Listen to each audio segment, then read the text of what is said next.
Dans la vidéo précédente, je vous ai montré comment calculer la somme d'une série convergente en utilisant le lien fondamental, c'est-à-dire une série converge implique son terme général tend vers 0. Dans cette vidéo, je vais travailler plutôt ce mode de convergence, ou bien calculer la somme avec le reste. D'accord? Pour cela, j'ai adapté un exercice, ou bien une partie d'un concours récent. EML, c'est un concours en fait pour accéder à une école de management de Lyon. Voilà, et Lyon Business School. Donc on vous donne tout d'abord une fonction f de x égale à x au cube exponentielle x de r dans R. Le but en fait final, c'est d'écrire une fonction Python qui permet de calculer la somme de cette série. La série de termes général 1 sur f de n. Bien sûr, f de n est différente de 0 puisque n est supérieur ou égal à 1. Donc je commence en fait, bien sûr, afin d'écrire la fonction Python, on va utiliser le résultat de la deuxième question. Donc il faut bien sûr montrer la convergence de la série. Je commence par établir cette convergence. Alors, montrer que cette série converge. Donc tout d'abord, on va dire que quel que soit n supérieur ou égal à 1, f de n égale à n au cube exponentielle n fois exponentielle n est différent de 0. En fait, même strictement positif. Ok, d'autre part,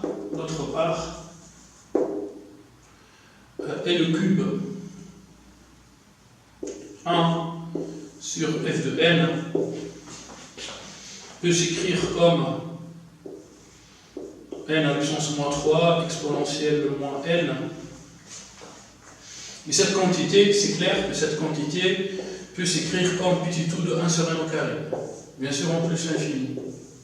En effet, car si je fais n au carré fois cette quantité,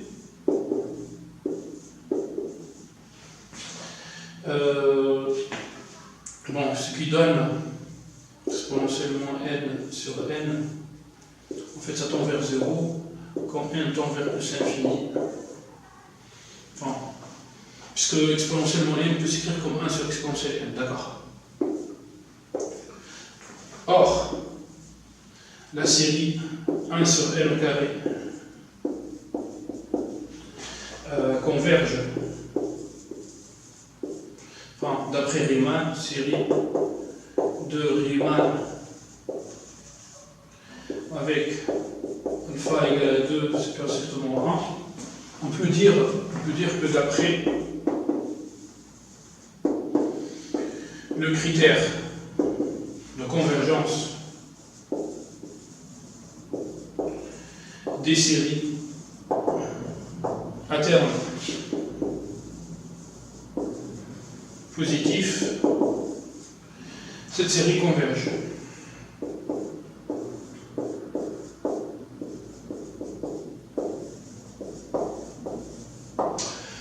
Cette série converge, donc nous avons le droit d'écrire la somme de cette série comme somme sur n allant de 1 jusqu'à plus l'infini. Je passe maintenant à la deuxième question.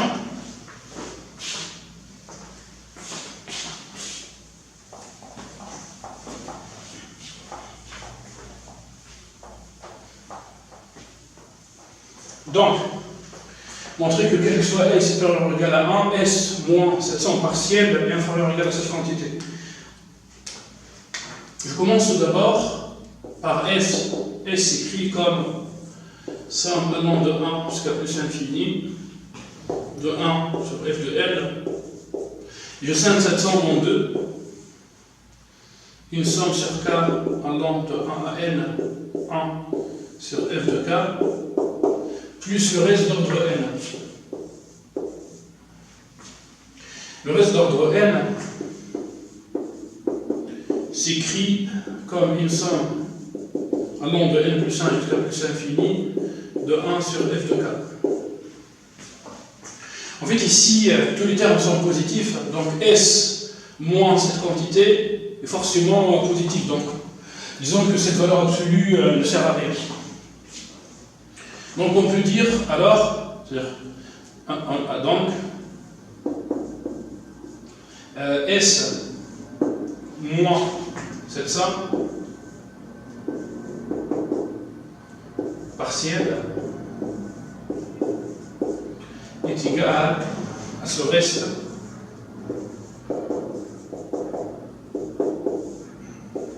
bon, j'écris quand même l'expression de f de k, c'est k au cube exponentielle k. Et puisque cette quantité est positive, je peux même mettre, bon, mettons la valeur absolue, ah oui, je peux même mettre les valeurs absolues. Maintenant, on va essayer de majorer cette quantité. En fait, tout d'abord, laissez-moi écrire cette somme comme une limite sur grand K tend vers plus infini de petit k allant de n plus 1 jusqu'à grand K de 1 sur k au cube exponentielle k. D'accord? Or, bon, j'efface ici.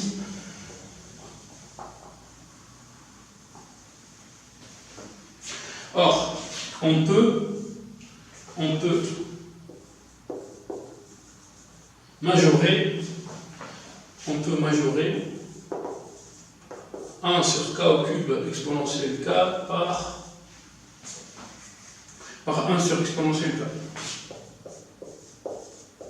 Bien sûr, si k est supérieur ou égal à 1.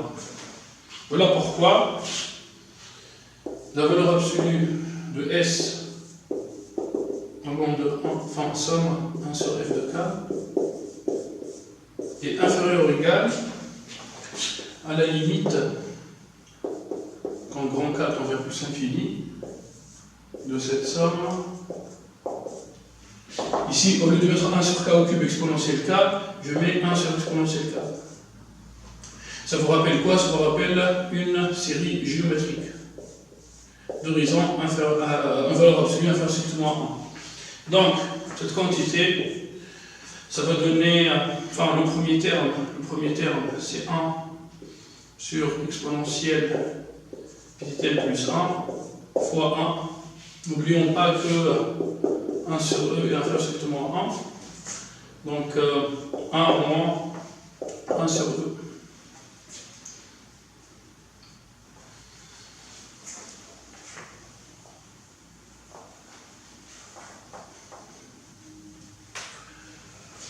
Et en simplifiant, donc là j'obtiens 1 sur e puissance n plus 1, e moins 1, donc en simplifiant, on obtient le résultat.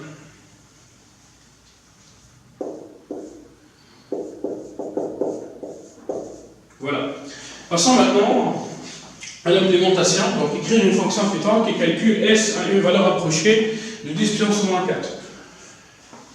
Bien sûr, on va utiliser cette majoration, mais tout d'abord, il faut implémenter la fonction f.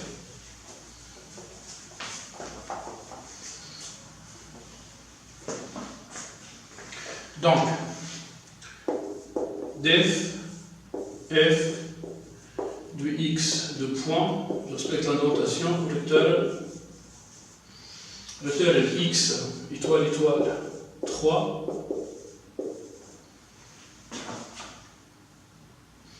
fois exponentielle x. Bien sûr, afin d'avoir la fonction exponentielle, il suffit de faire un port ou bien from math import exponentielle. Bon, on va utiliser la fonction exponentielle qui se trouve dans le module de math. Ok, donc là j'ai f, je passe maintenant à la deuxième fonction. Bon, cette fonction va me calculer s.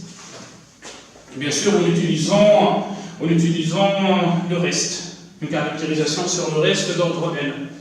Donc def, j'appelle cette fonction somme. En fait, cette fonction prend comme argument d'entrée f et prend aussi epsilon. Epsilon, après on va mettre epsilon à la distance moins 4. Bon, je laisse en fait un peu de vide pour savoir, peut-être après on va mettre quelques arguments. Donc, est-ce qu'on connaît a priori le rang n à partir duquel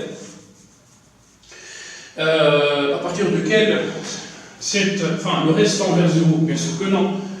En fait, S moins 700 partiels, c'est le reste.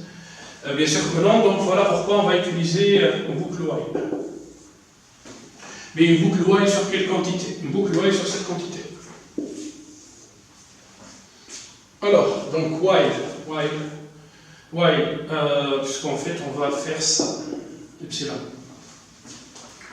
While 1 point, pour dire que 1 fois 1 est un float, divisé par exponentielle 1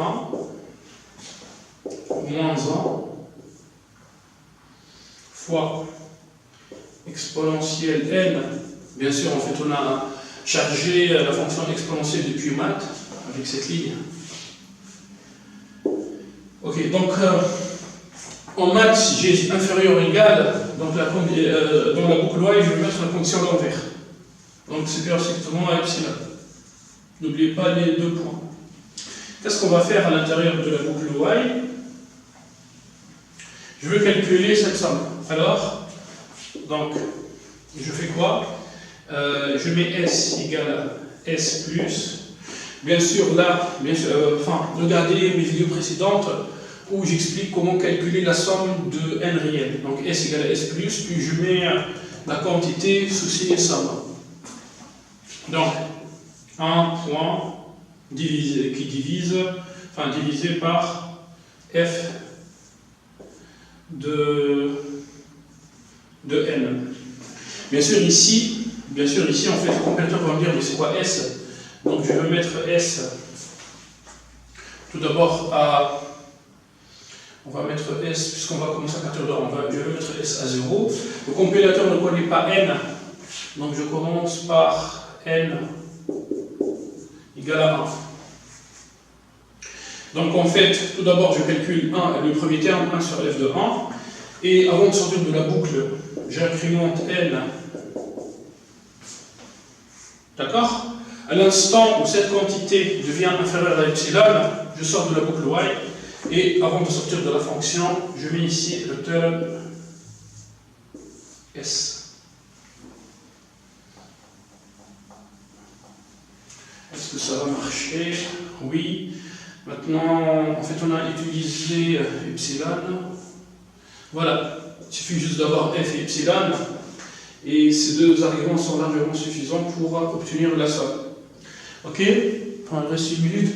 Donc maintenant, comment on va faire pour appeler cette fonction somme pour obtenir la valeur souhaitée à distance moins 4?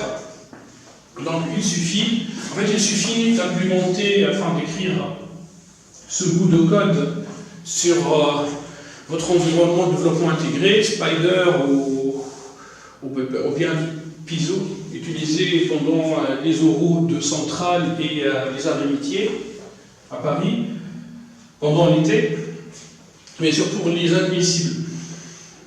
Donc en fait on implémente ça, puis il suffit, c'est-à-dire sur l'invité de commande, de mettre somme, par exemple je mets S égale à somme, somme avec 2m,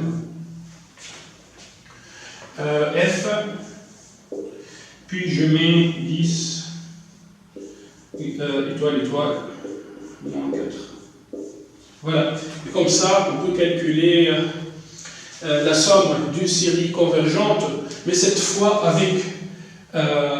en utilisant une caractérisation sur le reste, puisque une série converge, en fait une série converge, son reste tend vers 0. Voilà.